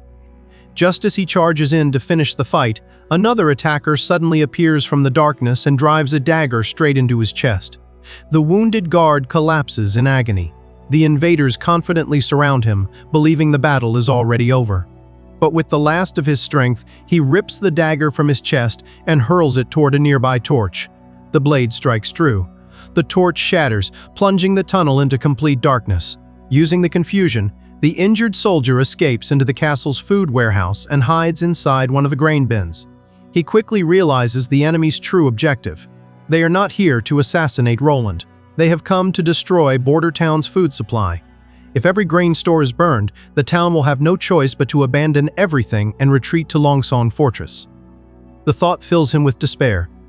Prince Roland has worked tirelessly to give Bordertown a future, yet he cannot even protect the food that future depends on. His hiding place is suddenly discovered. One of the intruders drags him out by the collar and orders him to surrender to Duke Ryan. Despite his injuries, the guard refuses. He confidently declares that Prince Roland will crush whatever scheme Duke Ryan has planned. The mercenaries burst into laughter. Their leader orders his men to kill the guard and destroy every bit of food inside the warehouse. A heavy blow crashes into the soldier's head. His vision begins fading. Believing death is only moments away, he prepares for the end. Then a calm female voice echoes through the room. Nightingale has arrived. She casually asks whether the intruders have been enjoying themselves inside someone else's territory before informing them that their little party is over. The mercenaries demand to know who she is. Nightingale simply smiles. She says she is just another resident of Bordertown before comparing them to sewer rats crawling out of the drains. The insult immediately enrages them. Their leader orders everyone to kill her. Nightingale barely moves. In the blink of an eye, bodies begin collapsing onto the floor one after another. The wounded guard watches through blurred vision as the mysterious assassin effortlessly eliminates every single intruder. Before he can even understand what happened, he loses consciousness. The following morning, Carter inspects the warehouse. The attackers' bodies are scattered across the floor. Nothing about the scene makes sense. The wounded guard was clearly incapable of defeating so many enemies in his condition. Someone else intervened. Whoever it was dispatched every intruder with incredible precision. There are no broken barrels, no signs of a prolonged fight, and barely a drop of blood out of place. It is as though the attackers simply fell where they stood. Even Carter cannot help admiring the skill of the mysterious swordsman. Soon afterward, the investigation begins. The guards report that 8 of the dead infiltrators were actually members of Border Town's own patrol who had betrayed the town. Only one corpse remains unidentified. Captain Brian, the wounded guard, is still receiving treatment. Meanwhile, the scar-faced attacker survived and has been locked inside the dungeon. Carter immediately orders the prisoner to be prepared for interrogation. Elsewhere, Roland is frustrated. He has barely begun rebuilding Border Town, yet enemies are already trying to destroy everything he has accomplished. At the same time, he is grateful that Nightingale intervened before the situation became a disaster. Nightingale casually reassures him that the assassins never had any chance of reaching him anyway. After all, Anna was sleeping directly beneath his room. That comment gives Roland an idea. He immediately offers Nightingale a job. He wants her to become his personal bodyguard. The offer is surprisingly generous. A higher salary than Anna's, a comfortable home with a private garden, 2 days off every week, and even paid vacations. Despite all of that, Nightingale politely declines. She cannot abandon the Witch Cooperation Association or the friends who rely on her. Roland quickly suggests another solution. Why not bring the entire association to Border Town? There is plenty of room after the recent expansion, and he promises they will be treated equally without discrimination. Once again, Nightingale refuses. She quietly says she will think about it in the future, leaving Roland to accept another rejection. Changing the subject, Roland asks whether Nana safely returned home after helping treat the wounded. Nightingale confirms that she did. She also mentions that Nana was terrified after seeing so many injured soldiers. Considering that the little witch had previously used her healing magic mostly on injured animals, treating people covered in serious wounds was naturally overwhelming. Roland then asks the question that has been bothering him the most. Has Nightingale discovered which of his siblings organized the attack? Her answer surprises him. This time, none of his brothers or sisters were responsible. Instead, someone bribed several of Border Town's own patrol guards to betray the town from within. Their operation was so poorly planned that they even left 2 surviving witnesses behind. Unlike the highly trained assassin sent by Princess Garcia, these infiltrators broke down the moment they were captured. Nightingale is confident the truth will soon come out, especially since Carter has already begun interrogating the surviving prisoner. Later, Roland accompanies Carter to visit the wounded Captain Brian. The moment Brian notices the prince entering his room, he struggles to sit upright despite his injuries. Roland praises him for his courage and thanks him for risking his life to defend Border Town. Brian, however, shakes his head. He insists that the true hero was Grey Mutt, the friend who sacrificed his life protecting the castle. Roland promises that Grey Mutt will receive a funeral worthy of his bravery. As for the scar-faced attacker, justice has already been decided. He will be publicly executed in 3 days. Roland hopes Brian recovers in time to witness it. Brian hesitates before mentioning one final concern. The scar-faced prisoner is rumored to have noble blood from the Elk family. Executing him could create problems with Longsan Fortress. Roland remains completely unconcerned. The man may possess noble ancestry, but he holds neither title nor land. More importantly, he attempted to destroy Border Town's entire food supply. That crime cannot go unpunished. Before leaving, Roland tells Brian not to worry about the patrols. Others will take over his duties until he recovers. Then he makes one final promise. When the months of demons arrive, Brian will no longer be remembered as an ordinary patrol guard. He will be honored as one of Prince Roland's brave knights. The story shifts to the nearly completed city wall, where Iron Axe is putting the new recruits through intense training. The moment he notices Roland approaching, Iron Axe calls everyone to attention. The recruits immediately stand at attention as the prince begins his inspection. Unfortunately for Roland, he has absolutely no idea how a proper military inspection is supposed to go. After a brief moment of awkward silence, he simply walks up to a random recruit and does the only thing that feels natural. Smiling, he asks how the training has been going and whether the soldiers have been eating well lately. The young recruit becomes so nervous that he can barely answer. Roland is essentially improvising, copying scenes he vaguely remembers from television. Then, something completely unexpected happens. The soldier suddenly drops to his knees. Roland freezes. For a second, he honestly wonders if he accidentally broke some royal custom. Looking around, he realizes the recruit is not afraid. He is genuinely moved. The prince personally came to check on the soldiers, asked about their well-being, and treated them like people instead of disposable pawns. Many of the recruits have tears in their eyes. Roland quickly reaches down and helps the young man back onto his feet. Seeing how much their morale has improved, he realizes the good food and fair treatment are already making a huge difference. He then addresses the entire group. If anyone has suggestions or complaints, they are free to speak. Roland promises that as long as he remains in charge, no soldier under his command will go hungry. For a while, nobody says a word. Then the shy recruit from earlier finally gathers the courage to speak. He introduces himself as Vanner. Vanner respectfully points out that their civilian army simply does not have enough soldiers. Even with months of training, he worries they will never be able to defend the entire wall once the demons arrive. The concern immediately spreads through the ranks. Many of the recruits have been wondering the exact same thing. Some even begin asking whether Roland plans to hire mercenaries to reinforce border towns' defenses.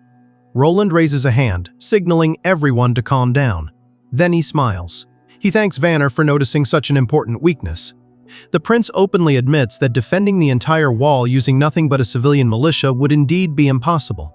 However, he reminds everyone of one crucial fact. Demons may be stronger than ordinary animals, but they are not smarter than humans. Iron Axe has personally fought them before and knows exactly how they behave. Iron Axe nods. According to him, ordinary demonic beasts are exactly as Roland describes. Only the hybrid demons are truly dangerous. Roland immediately explains his strategy. Instead of fighting the monsters head-on, they will reshape the battlefield itself. Fences, trenches, and carefully designed earthworks will funnel the beasts into predetermined kill zones where the defenders can eliminate them efficiently. Since ordinary demons rely mostly on instinct, they will walk directly into the traps. Vanner still looks unconvinced. Getting close enough to fight those creatures with spears or bows is still incredibly dangerous. Roland agrees. Traditional weapons simply are not enough. That is precisely why he has spent so much time developing something entirely new. Weapons capable of accomplishing what even heavily armored knights cannot. The recruits immediately become excited. Roland leads everyone to a nearby testing ground. Then, a deafening explosion tears through the air. The blast shakes the earth beneath their feet. Roland's face lights up with excitement. His gunpowder experiment has worked perfectly. Everyone else reacts very differently. The recruits instinctively stumble backward in fear, while Iron Axe stares at the smoking crater in complete disbelief. He quietly mutters that the explosion resembles the wrath of the gods themselves. When the smoke finally clears, a massive hole has been blasted into the ground. Even the rabbits placed nearby for testing have been instantly killed by the explosion. Roland immediately tells everyone to move closer and carefully inspect the results. Every detail matters. The successful test proves that combining ordinary materials in the correct proportions can create an incredibly destructive weapon. Iron Axe looks at the crater and says that if Border Town possessed enough of these weapons, they would never have to fear the demons again. Roland smiles but quickly tempers everyone's expectations. There is simply not enough time to produce large quantities of gunpowder before the months of demons begin. Instead, his plan is to rely primarily on muskets and crossbows during the coming battles. The limited supply of gunpowder will be saved for the moments when it can make the greatest difference. It will become Border Town's ultimate trump card. The story shifts to Nightingale's perspective, revealing how she experiences the world through her unique ability. To her, reality is not filled with colors or familiar landscapes. Instead, everything appears in black and white, with no clear boundaries between objects. The world constantly twists and overlaps as countless invisible paths intersect one another. Up, down, left, and right lose their ordinary meaning, allowing Nightingale to move along these strange pathways and travel in ways that seem impossible to everyone else. From this perspective, she can observe the world almost like a bird soaring overhead. Yet not everything is colorless. Witches appear differently. They radiate magical energy, and Nightingale can clearly see that power flowing through their bodies. Every witch shines with a unique aura, but among all of them, Anna's magic is especially brilliant, glowing with rich, vibrant colors unlike anything else. Just then, Anna calls out to her. Nightingale immediately returns to the normal world. When Anna asks what she was doing, Nightingale casually changes the subject and reveals that she brought some fish cakes. Anna's face instantly lights up. She happily reaches for the food, but Nightingale reminds her to wash her hands first. Instead of looking for water, Anna simply ignites a small flame and uses her fire magic to clean her hands. Watching the effortless display leaves Nightingale genuinely impressed. Then, a troubling thought crosses her mind. Among every witch she has met, Anna possesses one of the most extraordinary abilities. And that is exactly what worries her. The stronger a witch's power becomes, the greater the danger she faces when adulthood arrives during the months of demons. Nightingale gently urges Anna once again to join the Witch Cooperation Association. There, experienced witches could help her survive the terrible ordeal ahead. Everyone in the association would gladly welcome someone with such remarkable talent. Her expression grows more serious. Quietly, she admits that Anna might not survive this winter if she remains here. Instead of answering, Anna asks a question of her own. Where did Nightingale live before joining the association? Nightingale explains that she once lived in a large city east of Bordertown, not far from the capital. Anna then asks whether she was happy there. For a brief moment, painful memories flood Nightingale's mind. She remembers living in chains, wearing a magic-suppressing collar while enduring a life of captivity. Rather than answering directly, she asks Anna why she wants to know. Anna finally opens up about her own past. She grew up in the slums of Bordertown until her father sold her to the church for 25 gold royals. Everything changed when Prince Roland saved her from execution. For the first time in her life, she finally feels happy. Nightingale quietly reminds her that leaving the castle is still dangerous. The outside world continues to fear and persecute witches. Anna simply smiles. She believes Roland will change that someday. Their conversation is suddenly interrupted. Nana bursts through the door, slamming it open before rushing straight toward Anna with tears streaming down her face. She throws her arms around her and blurts out that something terrible has happened. Elsewhere, Roland is peacefully asleep, dreaming of grand adventures. His rest comes to an abrupt end when Nightingale suddenly wakes him. She looks unusually serious. Nana's father is on his way, and he already suspects that his daughter is a witch. Roland immediately springs out of bed. His first thought is that perhaps this gives him the perfect opportunity to keep Nana safely inside the castle.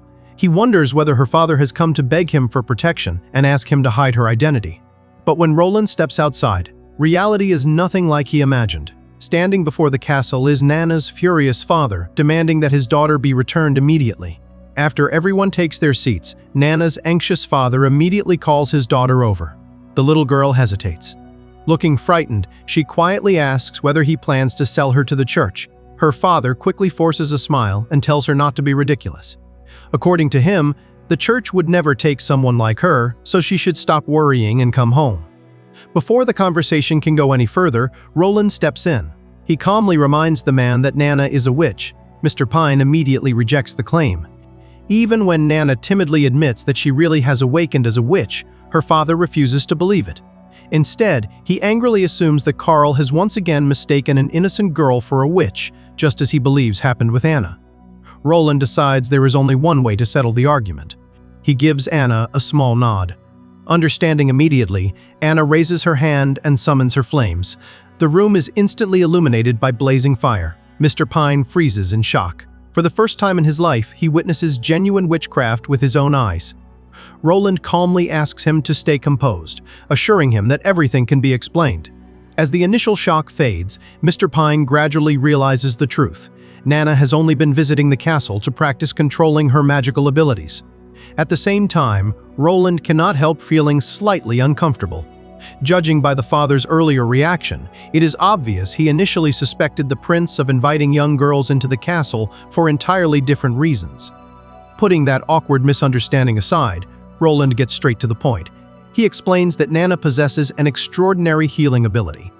During the upcoming months of demons, someone capable of treating wounded soldiers could save countless lives. Mr. Pine politely refuses. More than anything else, he wants to keep his daughter safe. Roland understands his concern. He explains that every great opportunity comes with great risk. Then he brings up something he recently learned about the Pine family, Nana's grandfather and Mr. Shaber. Pine's own father was once a brave knight whose heroic deeds earned the family its noble status. Mr. Pine proudly nods. He recalls how his father once defeated an incredibly powerful demon in battle. Even now, the monster's massive horn hangs above the family's fireplace as proof of that victory. Roland quietly points out that those glorious days are long gone. The Pine family has since fallen into the ranks of ordinary working citizens. Mr. Pine can only lower his head in agreement. Roland notices the rough calluses covering the man's hands. Despite losing his family status, he has clearly never abandoned his sword training. Seizing the opportunity, Roland makes him an offer. If Mr. Pine joins Border Town's defense during the months of demons, Roland will reward his service with enough land to restore the Pine family as true nobles once again. It is an incredible proposal. Even so, Mr. Pine remains hesitant. He would rather send Nana to Longsong Fortress than risk her life here. Roland immediately points out the flaw in that plan. Longsong Fortress is not nearly as safe as it appears. The church has countless eyes and ears there. If Nana's identity as a witch is ever exposed, no one will be able to protect her. To ease the father's fears, Roland makes another promise. If the situation in Border Town ever becomes hopeless, he will have a small boat prepared on the Redwater River. Anna and Nana will be able to escape immediately and retreat to Longsong Fortress before the town falls. After a long silence, Mr. Pine finally makes his decision. He respectfully bows his head before the prince. Placing his trust in Roland, he pledges both his loyalty and his sword to Border Town's defense. The tense atmosphere instantly disappears. Everyone breathes a sigh of relief. Everyone. Except Anna. She crosses her arms and pouts in obvious frustration. The very idea that Roland was willing to consider sending her away still annoys her. Without the slightest hesitation, she makes her feelings perfectly clear. She is staying right here, and nothing is going to change her mind. The following day, Barav arrives with a troubled expression. The old advisor reports that Border Town has nearly exhausted its entire treasury on weapons, construction, and training the new army. If they continue spending at this pace for just a few more months, the town will run out of money and eventually face starvation. Roland rubs his forehead in frustration. With no better option left, he authorizes Barav to use his personal savings to keep the project going. Barav reluctantly accepts the order but warns that it is only a temporary fix. It does nothing to solve Border Town's long-term financial crisis. Roland simply shrugs. If the town's defenses fail, everyone will evacuate before it's too late. With that, he dismisses Barav and tells him to carry out the plan. The moment the room is empty, Roland's calm expression fades. He has just spent the last of his own savings. If Border Town falls during the months of demons, everything he has built will be lost. Before he can sink deeper into those thoughts, Nightingale quietly appears beside him. She immediately points out that he lied to Barav. Roland doesn't even bother denying it. He admits that he never intended to abandon Border Town. The evacuation story was only meant to prevent panic from spreading among the already frightened townspeople. Nightingale suggests he stop worrying about politics for a while and spend what little peaceful time remains with Anna instead. She quietly admits that she fears Anna may not survive the coming months of demons. Roland refuses to believe that. Anna promised she would overcome the ordeal. He chooses to trust her. Nightingale cannot understand his confidence. She asks how he can place so much faith in a witch whose powers are believed to be cursed by demons. Roland simply smiles. He believes in Anna. Then, without hesitation, he adds that he trusts Nightingale as well. The assassin silently studies his expression. There is no hesitation, no deception. He genuinely means every word. Roland casually remarks that he only lies when there is a good reason. Before they can continue talking, a commotion erupts outside. Nightingale looks through the window, and her expression immediately changes. Snow has begun to fall. Winter has arrived. Knowing there is no time left to waste, Roland heads to the training grounds to inspect Iron Axe and the newly built muskets. At the shooting range, Iron Axe is already showing off his incredible marksmanship. Shot after shot lands directly in the center of the target. Roland asks how the training is progressing. Iron Axe grins like an excited child and proudly says he has mastered everything the prince taught him. Roland isn't surprised. As a veteran hunter, Iron Axe has spent his entire life adapting to new weapons. Learning to use a musket came naturally to him. Holding the weapon with admiration, Iron Axe praises the strange iron firearm for its unbelievable power. He even admits that if he had possessed this weapon during his battle against the hybrid demon, the monster would never have stood a chance. Filled with gratitude, Iron Axe drops to one knee. He thanks Roland for entrusting such a powerful weapon to an ordinary hunter and swears he will never betray the prince's trust. Roland then turns to Carter to check on the rest of their preparations. The chief knight reports that their biggest problem is still the lack of firearms. 2 muskets are nowhere near enough to defend Border Town. Roland nods. He expected as much. Fortunately, 2 more muskets are already nearing completion. He explains that they were forced to rush both firearm production and gunpowder development because the months of demons have finally begun.